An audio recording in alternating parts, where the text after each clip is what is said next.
So my name's Teresa Dixon. I'm the ward manager on Coniston Ward, which is the older people's inpatient service, and this is Michelle, who has recently had a patient journey on Coniston and was on the ward for, how long was it for? 3.5 months. For about 3.5 months. And today Michelle has kindly agreed to come and share her patient journey. Yeah. So if you could just tell us a bit, Michelle, about how, from when you were assessed to how you actually came to be a patient on Coniston. Right.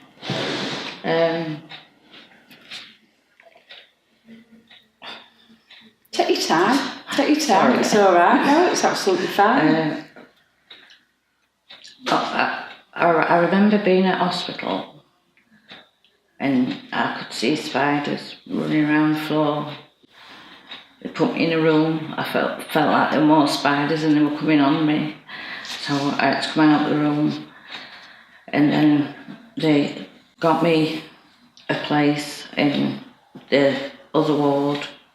So this was when you were at DRI and Yeah. you were assessed and they felt that you needed an inpatient admission on mental health ward.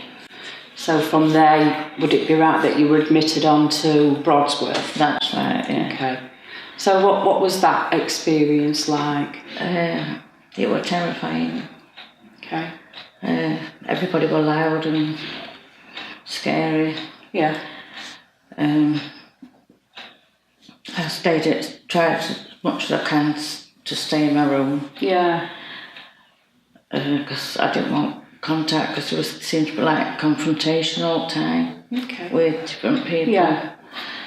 And I don't like them kind of things. No, and I don't think at that point it was very positive for you, was it, No. that experience?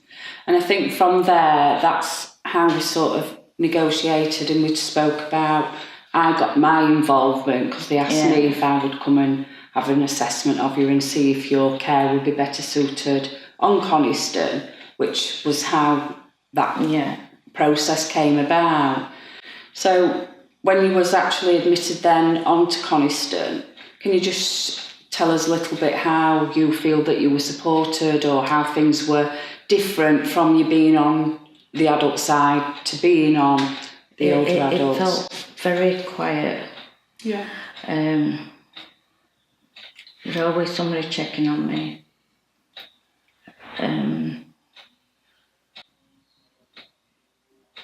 I wasn't forced to come out of my room. They let me stay in my room, got me a TV.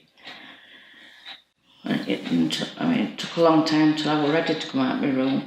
It was, because I think it wasn't just that we were dealing with your mental health at that time either, because you had a lot of physical concerns that we had to be looking at. I mean, I'd be right in saying that you're a diabetic and also that you were suffering with your nerves and anxiety, depression at that time. Yeah.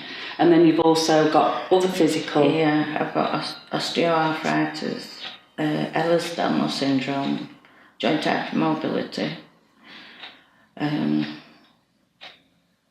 Should I say diabetic? Yeah, diabetic.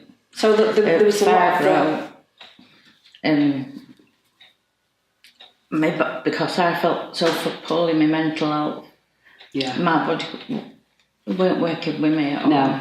No, it weren't. And I don't feel that you'd been supported in your diagnosis of these ailments. I got diagnosed beginning of the last year, and I've been going through it all my life, and it's always been put to my mental health because there's a stigma around people with depression, and I think it's awful. I won't wish my doctors, because they look at my notes and they look back to Coniston and I'm asking them something, don't even look at me or anything, and then they give me stuff what I don't even need. They just don't listen at all. But it only took one doctor, a neurologist. He says you need genetic testing, and it's now my son's got it, both my daughters. But he wouldn't have known that if he hadn't listened to me. No. Because he was seeing my mental health, because he had a psychiatrist for him from a neurology appointment. Right. And he got one who opened gates for me. But then, because I'd been diagnosed, I felt lost. Yeah. Because it's a rare connective tissue disorder. Not many people know about it. No. I think whilst you were on the ward, the support that you got around your diagnosis, because obviously we were treating your mental health condition at that time, and we looked at your medications, and that was sort of adjusted quite significantly, really. Yeah. But then around your physical conditions, there was a lot of support that we sort of initiated around that. Like the orthotics. I'd not been given anything to hold the joints in place. And all times my fingers and my thumbs and that were dislocating. I just coped with it at home on my own, because I didn't think I could get any help. No, because it wasn't something that you knew about at that time, was it? I mean, I think looking back now, the things that you were sort of saying, how do you feel that impacted on your mental health? Having that? It had a big impact. Yeah. Because I could feel myself getting lower and lower. And I stopped going out because I was scared of collapsing and dislocating, shot myself up in the street. Yeah. But I found it hard for me. My kids found it hard once I got the diagnosis, because they had to be checked then. Yeah. And then our Andrew's got it. It's looking like the other two daughters, but they won't get it checked. Yeah.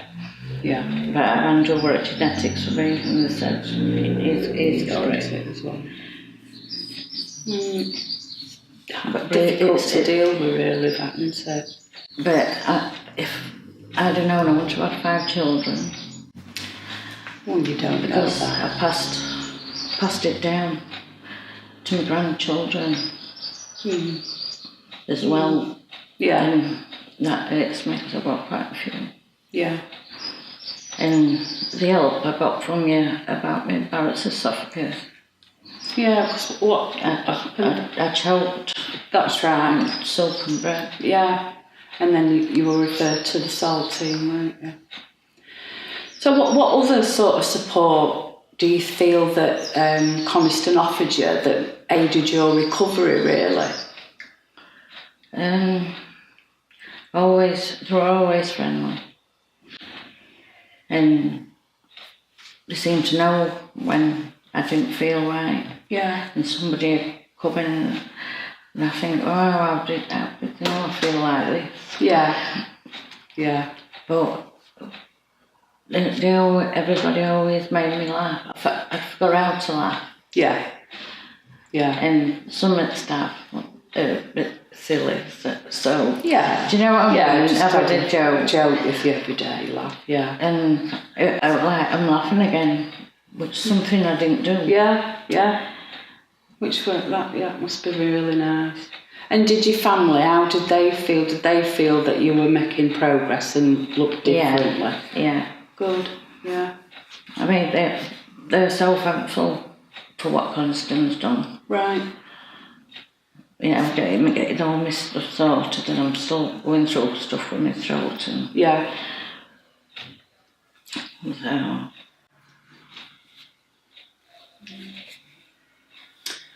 Would there be anything, do you feel, Michelle, that we could have done differently that may have been better for your care, or there's anything that you feel now that, looking back, do you think we could have changed anything? My care couldn't have been any better. The only problem I had was meal times. Yeah.